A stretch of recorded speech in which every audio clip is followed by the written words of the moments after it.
What's going on, everyone? Danny Vega here, also known as Danny V, and welcome back to the Danny Vega Show. So this week, I took my family to go see Encanto in the movie theaters, and I was really excited about this, especially after the success of Coco, and also because of my Latino heritage. That's right, I am Latino, even though I don't speak a lick of Spanish. So there are a lot of things that I liked about this movie, and then loathe entirely, as the Grinch would say. The whole movie is about, I don't even know the cast and the characters now. That's how little I remember of this movie. So Encanto is about a family called the Madrigals, and they all were blessed with a miracle. And so with that miracle, everyone gets like their own superpower pretty much. It's like the Spanish Marvel. And basically they use each power for good in this village that's hidden away in a part of Colombia. So then when you see the history of how it became to be and whatnot, it's actually pretty cool. Describes and shows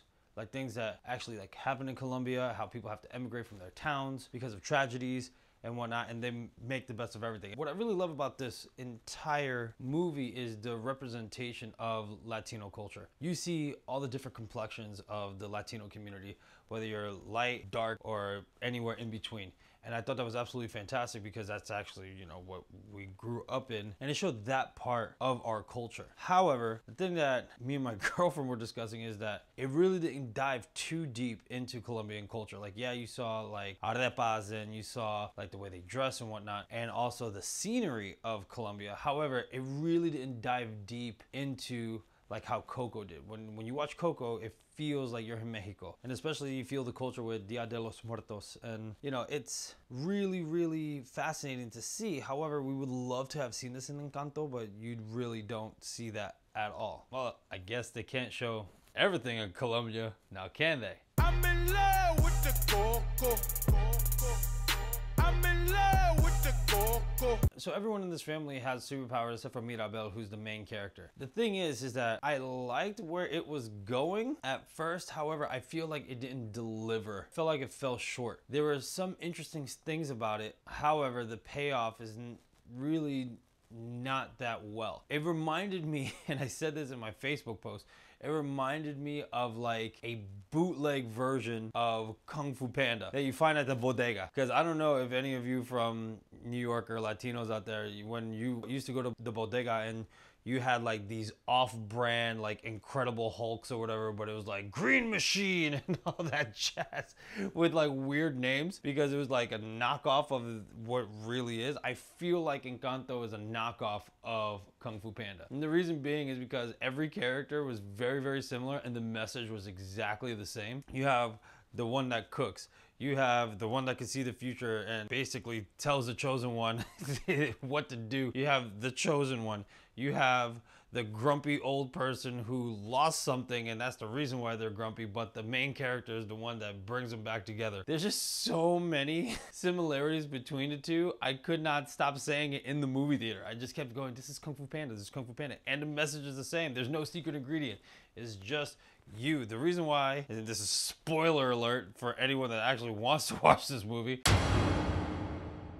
if not, skip this part, that she doesn't have any superpowers because she is good enough. It's just her. That was her superpower, just being herself. The same thing with Kung Fu Panda. The Dragon Warrior was nothing special. It was just him the entire time.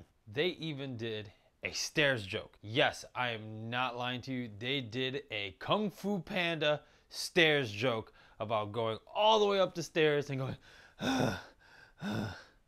stairs. That doesn't solidify that this is a knockoff of Kung Fu Panda. I don't know what does. Another thing that I loved, and I have to laugh because of it, it's just giving me PTSD right now. The one thing that I love about Encanto is the fact that the abuelita wants everyone to be perfect and no one's good enough for her.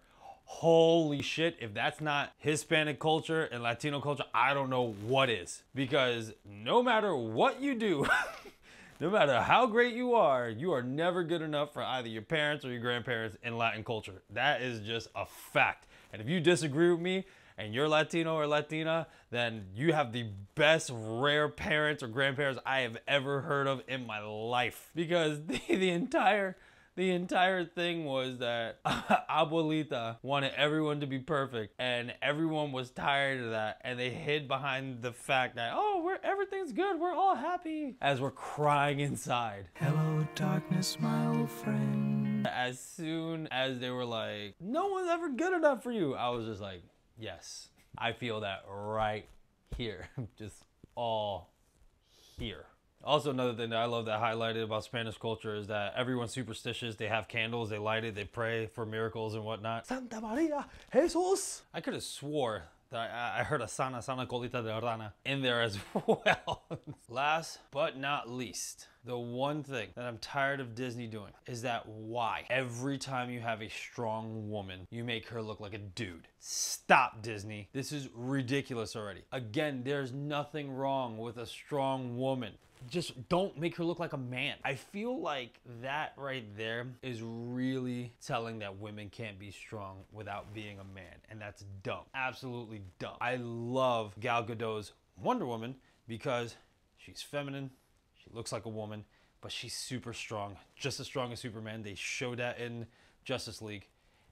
And she looks like a woman. And I get it. It's a superpower, yeah. But she has superpowers. Wonder Woman has superpowers. She doesn't look like that. You don't need to make this chick look like a dude to be strong. Stop. But yeah, overall, I'm not gonna say it's a terrible movie. It's okay at best. It's still a good time for your kiddos because if you ask my girlfriend's son, we're like, what'd you give it? He gave it a 10 out of 10. He gives everything a 10 out of 10. So if you have kids that just love like kid movies, then awesome, go ahead and take it. It's good family fun. However, if you are like me, a big kid inside that wants to watch movies, don't get your expectations too high. Because remember what I said before, expectations, they cause suffering. If your expectations are up here, I feel like Coco is far superior. I can't wait for Coco 2. Very excited about that. And not only that, I hope one day they get Puerto Rican culture in there. When they show how Puerto Ricans that grow up in New York and other places don't speak a lick of Spanish. That's what I'm waiting for. Main hero doesn't speak Spanish, but he's the hero. Saves the day in the end. Starts speaking 2 words in Spanish. But yeah, those are my thoughts. If you like this video, don't forget to like, subscribe, and hit that little bell button for more future videos. And stay tuned on Monday for Motivational Mondays. It's going to be a brand new episode of TDV Live. And don't forget, comment below if you would like one of your favorite movies or TV shows reviewed by moi. I love you. Be safe, and I'll talk to you soon. Peace.